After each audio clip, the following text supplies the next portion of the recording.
Esu Druskininkų miške. Druskininkai tai yra mano miestas. Ir šiandieną nusprendžiau pagaminti gyvą šampūną, daugiau duoti gamtos jėgos. Ir be abejo, ko yra druskininkuose, tai yra pušynų, eglynų ir dabar skleidžiasi pumpurai. Padarysim gerą šampūną. Taipogi suradau jau dilgėlių, jas išdžiovinau, mirks šampūnė 3 dienas, po to nukošim, dėsim kitų gamtos ingredientų. Aš taip pasiilgau pušų kvapo, tos gaivos. Aš taip džiaugiuosi, kad grįžau į Druskininkų mišką ir galiu paruošti gyvą šampūną. O čia yra lietuviškas kadagys. Jos galima ir valgyti. Rūgštinių skonio, panaudokim jos šampūnui. Užpilkime natūralaus šampūno bazę tiesiai į džiovintas dilgėles, duosim jiems subręsti apie 3 dienas. Natūralaus šampūno bazė gera, tiršta, atskleiskim gamtos jėgą. O dabar sudėsiu kadagius. Kadagius aš paragavau, tai jie turi tokio sakų. Eglės pumpuriukai žymiai skaniau. Dedam kadagius. Kodėl aš darau tokį šampūną?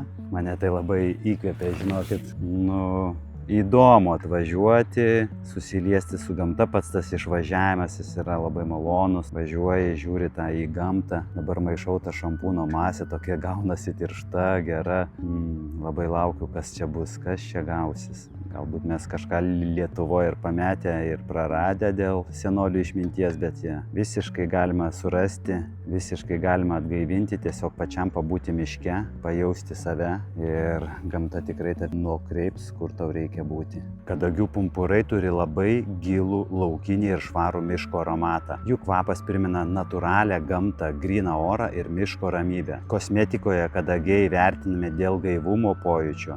Kadagys turi tokią galią, grąžina į pačią gamtą. O, koks gerulis kvapas. Pririnkau pušų pumpurų, sudėkime juos.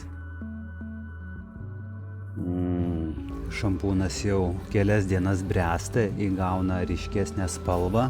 Įdėkim keletą cinamono lazdelių.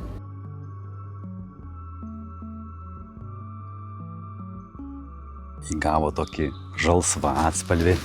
Kvepia labai gerai ir šiandieną pakuojam. Turiu papildomų ingredientų išsisaugojęs. Štai yra kadagių pumpurai, kuriuos parsivežiau iš Druskininkų ir sudėsiu ne tik tai eglės pumpurus pušies, bet ir kadagių. Laikiau šaldytuve. Šitas šampūnas skirtas tau, gamtos mylėtojam. Pirmas šampūnas. Dar jisai galės bręsti, stovėti. Rekomenduočiau tokį šampūną laikyti šaldytuve ir sunaudoti greičiau, nes būna, girdėjau, laiko pusmetį nereikia. Iš karto 100 ml buteliukas yra puikus išsibandyti šampūno jėgą.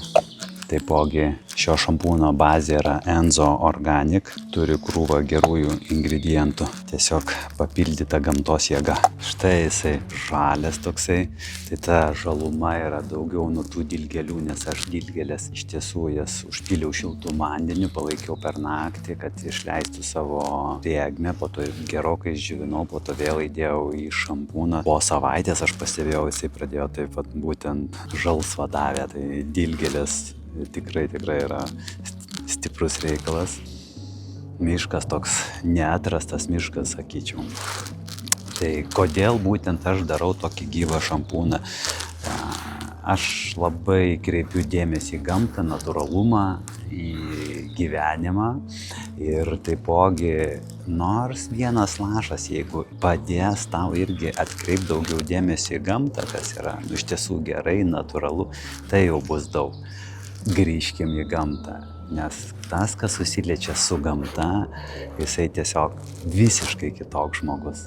Na, o kaip galima paliesti šitą šampūną, tai čia tik tai yra Enzo Organic klubo nariam, kaip aš ir žadėjau, klubo nariai matys kažką tai ir gaus kažką tai kitokio. Tai jeigu tu esi enzo.lt, esi subscriberis, aš tau atsiųsiu e-mailą, kur būtent pamatyti pilnai, kaip gaminamas šitas šampūnas, brandinamas šitas šampūnas ir kaip jį galima įsigyti.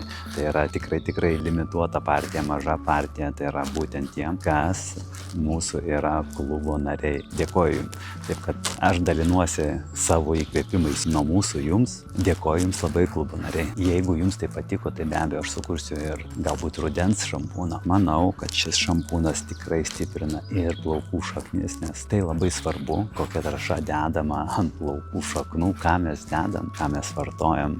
Jeigu jūs irgi turėsit kokių nors idėjų, parašyk man, aš jas būtinai panaudosiu. Gražios dienos. Dėkoju.